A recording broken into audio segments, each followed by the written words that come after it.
আসসালামু আলাইকুম। সংবাদে আপনাদের সবাইকে স্বাগত জানাচ্ছি। আমি ফিরোজ তোহা। শুরুতেই আরবে কেবলস সংবাদ শিরোনাম। দখলদার ইসরায়েলি বাহিনী এবং নিরীহ ফিলিস্তিনিদের মধ্যে ভয়ানক যুদ্ধ চলছে।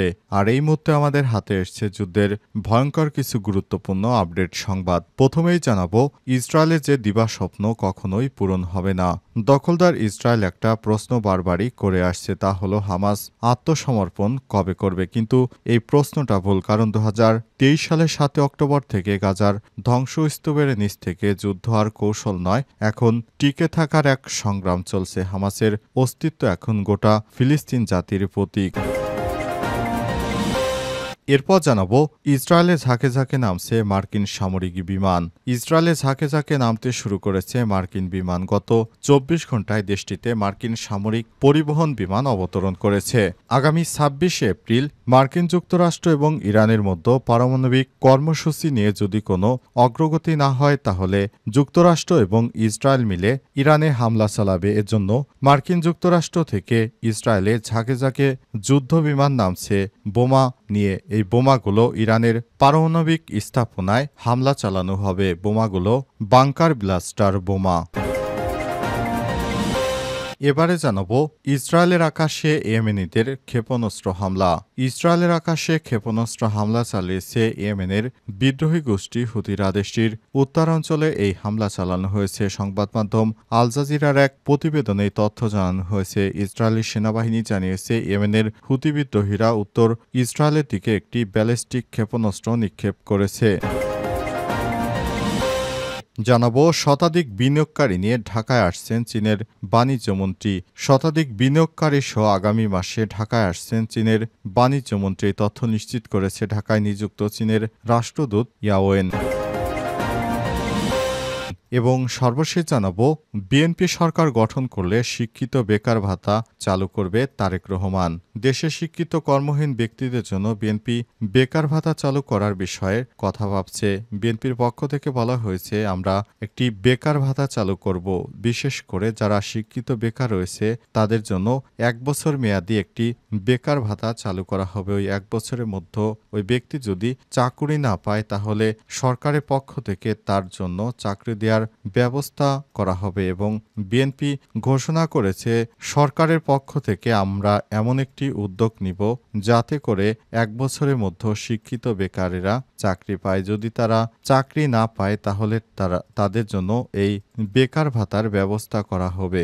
এই বেকার ভাতার মাধ্যমে যারা শিক্ষিত বেকার রয়েছেন তারা সচ্ছলভাবে চলতে পারবে। বিশেষ করে তারা 1 বছরের ভিতরেই তারা তাদের কাঙ্ক্ষিত চাকরি পাওয়ার জন্য অনেক ধাপ এগিয়ে যাবে, আর তাদেরকে সরকারের পক্ষ থেকে সরাসরি সহায়তা করা হবে। প্রিয় দর্শক, এতক্ষণ শুনছিলেন সংবাদ শিরোনাম, এবারে বিস্তারিত।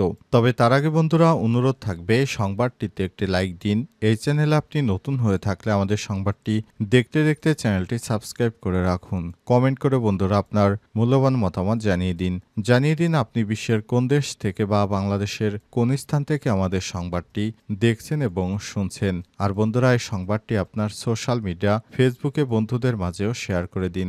গাজা যুদ্ধে আপনি যদি নিরীহ ফিলিস্তিনিদের ভালোবেসে থাকেন, কমেন্টে ইয়েস লিখে বিশ্ববাসীকে জানিয়ে দিন। এবারে বিস্তারিত। ইসরায়েলের যে দিবাস্বপ্ন কখনোই পূরণ হবে না। দখলদার ইসরায়েল একটা প্রশ্ন বারবারই করে আসছে, তা হলো হামাস আত্মসমর্পণ করবে কবে। কিন্তু এই প্রশ্নটা ভুল, কারণ 2023 সালের 7 অক্টোবরের পর গাজার ধ্বংসস্তূপের নিচ থেকে যুদ্ধ এখনও আরও কৌশলগতভাবে এগিয়ে গেছে। এখন টিকে থাকার এক সংগ্রাম চলছে। হামাসের অস্তিত্ব এখন গোটা ফিলিস্তিনের জাতির প্রতীক। এ বিষয়ে মধ্যপ্রাচ্য বিষয়ক বিশ্লেষক ডেভিড হিয়াটার্স বলেছেন, হামাসের পরিণতি আজ ফিলিস্তিনের মতোই ফিলিস্তিনেরই পরিণতি। ইসরায়েলের দিবাস্বপ্ন গত 18 মাস পুণ্যযাত্রার আগ্রাসন, তারপরেই 2 মাসের অবরোধ এবং ক্ষুধাকে অস্ত্র হিসেবে ব্যবহার করার পরও ইসরায়েল এখন সেই দিবাস্বপ্ন দেখে চলেছে যে হামাস ফাত্তার মতো হবে, অর্থাৎ বন্দী হবে, অস্ত্র ছেড়ে দেবে। তবে হামাস কখনোই ফাত্তা হতে রাজি নয়। ফিলিস্তিনি স্বাধীনতাকামী সংগঠনটি বারবার বলে আসছে, তাদের 2টি মূল শর্ত রয়েছে, যে শর্তে তারা অনড়, তা হলো অস্ত্র ত্যাগ নয়, 2 ইসরায়েলি বাহিনী সম্পূর্ণ প্রত্যাহার। তাদের প্রস্তাব ছিল একটি একটি দীর্ঘমেয়াদী যুদ্ধবিরতি সব জিম্মিদের মুক্তির বিনিময়ে কিছু ফিলিস্তিনি বন্দীদের মুক্তি এবং গাজার প্রশাসনিক ক্ষমতা অন্য দলগুলোর হাতে ছেড়ে দেয়া তবু আত্মসমর্পণ নয়। তবে নেতানিয়াহু বারবারই চাইছে হামাসকে আত্মসমর্পণ করাতে, কিন্তু তারা ব্যর্থ হয়েছে। নেতানিয়াহু শান্তি প্রচেষ্টার অন্তরায়। মধ্যপ্রাচ্যে শান্তি প্রচেষ্টার বিষয়ে কেটার্স যে বিষয়টি জোর দিয়েছেন তা হল এই সমস্যা সমাধানের প্রধান বাধা ইসরায়েলের প্রধানমন্ত্রী বেঞ্জামিন নেতানিয়াহু নিজেই। তিনি জানুয়ারিতে এক সমঝোতায় সই করেছে, নিজেই তা ভেঙে দেন। জিম্মি চুক্তির দ্বিতীয় ধাপে না গিয়ে তিনি আবার যুদ্ধ শুরু করেছেন কেবল নিজের জোট সরকারকে টিকিয়ে রাখার জন্য। তিনি বলেন, যুদ্ধ এখন খাদ্যভিত্তিক অস্ত্র হয়ে গেছে। ইসরায়েল ইচ্ছাকৃতভাবে গাজায় খাদ্য গুদামগুলো বোমা মেরে ধ্বংস করে দিয়েছে। তারা নিরীহ অসহায় গাজাবাসীর বিরুদ্ধে ক্ষুধাকে অস্ত্র হিসেবে ব্যবহার করছে। এতে ক্ষুধা তৃষ্ণায় রোগে শোকে শীর্ণ হয়ে মৃত্যুবরণ করছে নারী এবং শিশুরা। তবু হামাস পিছু হটছে না। ইসরায়েলে ঝাঁকে ঝাঁকে নামছে মার্কিন সামরিক বিমান। ইসরায়েলে ঝাঁকে ঝাঁকে নামতে শুরু করেছে মার্কিন বিমান। গত 24 ঘন্টায় দেশটিতে মার্কিন সামরিক পরিবহন বিমান অবতরণ করেছে। ইসরায়েলের সরকারি সম্প্রচার মাধ্যমের বরাতে বলা হয়েছে, আনাদুলো এজেন্সি তথ্য জানিয়েছে। প্রতিবেদনে বলা হয়েছে, তেল আবিবের কাছে একটি ইসরায়েলি বিমান ঘাঁটিতে ওই বিমানগুলো অবতরণ করেছে। প্রতিটি বিমানই বাংকার ব্লাস্টার বোমা দিয়ে বোঝাই ছিল। কান জানিয়েছে, মধ্য অঞ্চলেও ইসরায়েলের তেল আবিবের কাছে নেভাতিম বিমান ঘাঁটির অবস্থান। সেখানেই বাংকার বোঝাই বোমা এবং বাংকার ব্লাস্টার বোমা এবং অন্যান্য প্রতিরক্ষা অস্ত্রশস্ত্র নিয়ে মার্কিন বিমান অবতরণ করছে। সেখানে বলা হয়েছে, ইরানের সাথে আগামী 26 তারিখে যুক্তরাষ্ট্রের যদি পারমাণবিক কর্মসূচি নিয়ে কোনো সমঝোতা না হয়, তাহলে সেখানে মার্কিন যুক্তরাষ্ট্রের এই বোমা দিয়ে ইরানের পারমাণবিক কর্মসূচিতে হামলা চালাবে দখলদার ইহুদি বাহিনীরা। হঠাৎ করে কেন এত বোমা নিয়ে ইসরায়েলে মার্কিন বিমান অবতরণ করল তা নিয়ে জল্পনা কল্পনা তৈরি হয়েছে। নানা স্থানে আলোচনা চলছে। ধারণা করা হচ্ছে, ইরানের পারমাণবিক আলোচনায় ব্যর্থ হলে সেখানে যৌথ হামলা চালাবে যুক্তরাষ্ট্র এবং ইসরায়েল, যাতে করে ইরানের সেই পারমাণবিক কর্মসূচিগুলো ধ্বংস হয়ে যায়। আর সে ভাবনা থেকে হয়তো এই বোমা মজুত করছে যুক্তরাষ্ট্র থেকে সরাসরি ইরানে হামলা চালালে অনেক দূর হয়ে যায়, তাই তারা ইসরায়েলে এই বোমাগুলো আনছে এবং ইসরায়েল থেকে যুক্তরাষ্ট্র এবং ইসরায়েলের নৌবাহিনী সদস্য, বিমান বাহিনী, সেনাবাহিনীর সদস্যরা মিলে ইরানে এই হামলা চালাবে। বিশেষ করে ইরানের বাংকারের মধ্যে যে পারমাণবিক গবেষণা তারা চালাচ্ছে সেসব স্থাপনা লক্ষ্য করে হামলা চালাবে তারা। ইসরায়েলের আকাশে ইয়েমেনিদের ক্ষেপণাস্ত্র হামলা। দখলদার ইসরায়েলি বাহিনীর বিমানবন্দর লক্ষ্য করে আজ ইয়েমেনের হুতি যোদ্ধারা একটি ক্ষেপণাস্ত্র হামলা চালিয়েছে। এই হামলাটি সফলভাবে ইসরায়েলে আঘাত এনেছে। দখলদার ইসরায়েলি বাহিনীর বিরুদ্ধে বরাবরই ইয়েমেনের হুতি যোদ্ধারা বিদ্রোহ করে যাচ্ছে। তারা জানিয়েছে, যতদিন না পর্যন্ত তারা গাজায় নিরীহ ফিলিস্তিনিদের হত্যা বন্ধ না করবে ততদিন পর্যন্ত সেখানে হামলা অব্যাহত রাখবে হুতি যোদ্ধারা। হুতি নিয়ন্ত্রিত এলাকা থেকে মাঝে মাঝেই এই ক্ষেপণাস্ত্র নিক্ষেপ করা হয়। বিশেষ করে তারা এডেন উপসাগরে দখলদার ইসরায়েলি বাহিনীর এবং যুক্তরাষ্ট্রের বিভিন্ন সামরিক লক্ষ্যবস্তুতে আঘাত করে।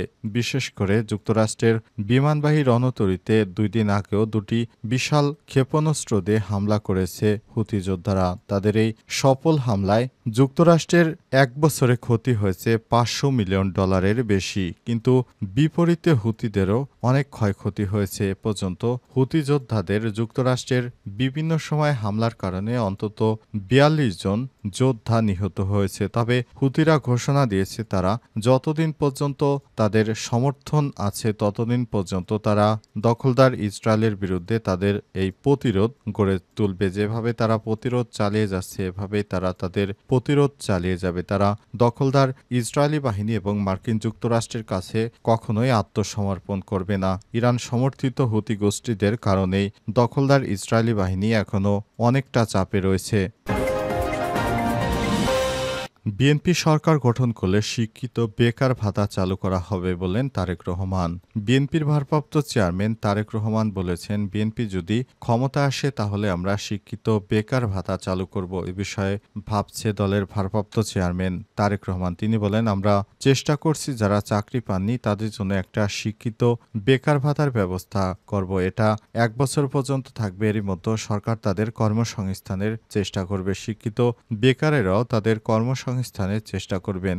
আজ রংপুর, নীলফামারী ও সৈয়দপুর জেলার বিএনপির সাংগঠনিক জেলা নিয়ে রাষ্ট্র কাঠামো মেরামতে বিএনপির ৩১ দফা সংক্রান্ত এক প্রশিক্ষণ কর্মশালায় ভার্চুয়ালি যুক্ত হয়ে এ ভাবনার কথা জানান তারেক রহমান। বিগত সরকারের সময় সরকারি ও আধা সরকারি চাকরিতে দলীয়করণ হয়েছে উল্লেখ করে বিএনপির ভারপ্রাপ্ত চেয়ারম্যান বলেছেন, বিএনপি সহ কিছু রাজনৈতিক দলের তরুণ নেতৃত্ব ছিল, তরুণ সহকর্মী ছিলেন। তাদের অনেকেই আন্দোলন সংগ্রামের কারণে বয়স পার হয়ে গেছে। এটার ভুক্তভোগী শুধু ছাত্রদল নয়, এর বাইরেও অনেক মানুষ আছেন যারা স্বৈরাচারের রাজনীতিকে সমর্থন করতেন না, কিন্তু সরকারের পক্ষে না থাকায় তাদের চাকরি খেয়েছে বা চাকরি দেয়নি। এই বাস্তবতা বিবেচনা করতে হবে। বিএনপি সরকার গঠন করলে সর্বজনীন স্বাস্থ্য বীমা চালু করা হবে কিনা তারেক রহমানের কাছে জানতে চাইলে তিনি বলেন, জনসংখ্যার বিচারে বাংলাদেশ কোনো ছোট দেশ নয়, বড় দেশ।